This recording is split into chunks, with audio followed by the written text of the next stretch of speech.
सोचिए, एक ऐसा राजा जिसने जंगलों और घाटियों से एक विशाल साम्राज्य खड़ा कर दिया। एक ऐसा योद्धा जिसने अपने समय की सबसे ताकतवर सल्तनत मुगलों को सीधी चुनौती दी। जी हाँ, ये कहानी है हिंदवी स्वराज्य के संस्थापक महान छत्रपति शिवाजी महाराज की। तो सवाल मन में आता है ना, कि आखिर कैसे एक अकेले इंसान ने मुगल और दक्कन सल्तनत जैसी महाशक्तियों को हिलाकर रख दिया। चलिए आज उनकी इसी असाधारण यात्रा को जरा और करीब से समझते हैं। देखिए, हर महान कहानी की एक शुरुआत होती है। तो चलिए सबसे पहले चलते हैं शिवाजी महाराज के बचपन में, उन शुरुआती दिनों में जहां उनके भविष्य की नींव रखी जा रही थी। ये बात है 17वीं सदी के भारत की, एक ऐसा दौर जहां चारों तरफ अराजकता थी। और ठीक उसी वक्त 19 फरवरी 1630 को शिवनेरी के किले में एक बालक का जन्म हुआ। उनकी माँ जीजाबाई ने बचपन से ही उनके मन में वीरता, धर्म और स्वराज यानी अपने राज का सपना जगाया।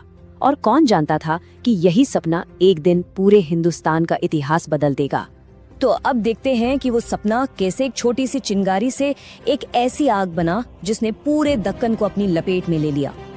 जरा इस उम्र पर गौर कीजिए, सिर्फ 16 साल। सोचिए, इस उम्र में लोग क्या कर रहे होते हैं? शायद अपने भविष्य के बारे में सोचते हैं, लेकिन शिवाजी महाराज वो तो इतिहास लिखने की तैयारी कर रहे थे। और उन्होंने ये कर दिखाया। साल 1646 में महज 16 साल की उम्र में शिवाजी महाराज ने अपना पहला किला जीता, तोरना का किला। और ये सिर्फ एक किले की जीत नहीं थी, ये स्वराज की उस बड़े सपने की पहली ठोस हकीकत थी। यहीं से सब शुरू हुआ। अब जाहिर है शिवाजी महाराज का ये बढ़ता हुआ प्रभाव सल्तनतों की आंखों में बुरी तरह चुभने लगा था। तो अब बात करते हैं उन दो मशहूर घटनाओं की जिन्होंने उनकी चतुराई और बेमिसाल हिम्मत का लोहा पूरी दुनिया से मनवाया। तो बीजापुर के सुल्तान ने भेजा अपने सबसे खूंखार जनरल अफजल खान को। खान के साथ थी 10,000 घुड़सवारों की एक विशाल सेना। और दूसरी तरफ थे शिवाजी महाराज, जिनकी ताकत थी उनके फुर्तीले छापा मार लड़ाके और सह्याद्री के इन ऊबड़ खाबड़ पहाड़ों का चप्पा चप्पा। पहली नजर में तो ये लड़ाई बिल्कुल एक तरफा लग रही थी, लेकिन शिवाजी महाराज हमेशा एक कदम आगे की सोचते थे। उन्होंने इस मुलाकात के लिए एक ऐसा छिपा हुआ हथियार तैयार किया जिसके बारे में कोई सपने में भी नहीं सोच सकता था। वो था वाघ नख, जिसका मतलब है बाघ के पंजे। ये छोटा सा दिखने वाला हथियार उनकी कमाल की सोच और दूरदर्शिता का सबसे बड़ा सबूत था। और फिर वो दिन आया, 1659, प्रतापगढ़ का किला। कहानी कुछ यूं हुई। अफजल खान ने गले मिलने के बहाने शिवाजी पर अपने छिपे हुए खंजर से वार करने की कोशिश की, लेकिन उसका हमला नाकाम हो गया, क्योंकि शिवाजी ने अपने कपड़ों के नीचे पहले से ही कवच पहना हुआ था। और इससे पहले कि खान कुछ समझ पाता, शिवाजी महाराज ने वाघनख से वो पलटवार किया जिसने न सिर्फ खान का अंत किया, बल्कि पूरे दक्कन की सियासत की धारा ही बदल दी। अफजल खान के अंत के बाद शिवाजी महाराज का नाम पूरे भारत में गूंजने लगा। उनका कद बहुत बड़ा हो गया था, लेकिन अब उनका सामना एक और भी बड़ी और भी ज्यादा खतरनाक ताकत से होने वाला था, और वो था मुगल सम्राट औरंगजेब। हुआ ये कि 1666 में औरंगजेब ने शिवाजी महाराज को आगरा बुलाया। पर ये एक मुलाकात नहीं, एक जाल था। भरे दरबार में उन्हें जानबूझकर कम दर्जे के सरदारों के साथ खड़ा किया गया। जरा सोचिए, एक स्वाभिमानी योद्धा के लिए ये कितना बड़ा अपमान होगा। शिवाजी महाराज ने जब इसका विरोध किया तो उन्हें फौरन घर में ही नजरबंद कर दिया गया। लेकिन औरंगजेब शायद ये भूल गया था कि वो शिवाजी महाराज के शरीर को तो कैद कर सकता है, पर उनके हौसले को नहीं। शिवाजी ने वहां से निकलने का एक ऐसा प्लान बनाया जो आज भी हैरान कर देता है। पहला कदम, उन्होंने बीमार होने का नाटक किया। दूसरा कदम, उन्होंने गरीबों को दान देने के नाम पर रोज मिठाई और फलों की बड़ी बड़ी टोकरियां बाहर भेजना शुरू कर दिया।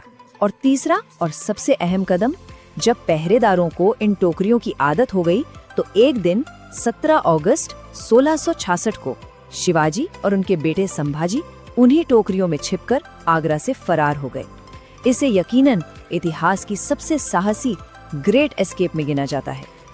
आगरा से निकलने के बाद अब सिर्फ संघर्ष का दौर खत्म हो रहा था। अब वक्त आ गया था एक योद्धा के राजा बनने का, एक सपने के हकीकत में बदलने का और एक साम्राज्य की नींव रखने का। और फिर आखिरकार वो ऐतिहासिक दिन आ ही गया। 6 जून 1674 रायगढ़ का किला गवाह बना एक नए युग की शुरुआत का। शिवाजी महाराज का पूरे विधि विधान से राज्याभिषेक हुआ। उन्होंने छत्रपति की उपाधि धारण की और मराठा साम्राज्य की औपचारिक तौर पर नींव रखी गई। बरसों का वो संघर्ष अब एक आजाद संप्रभु साम्राज्य में तब्दील हो चुका था। पर देखिए, शिवाजी महाराज सिर्फ एक महान योद्धा ही नहीं थे, वो एक बहुत ही दूरदर्शी शासक भी थे। उन्होंने अष्टप्रधान की स्थापना की। ये क्या था?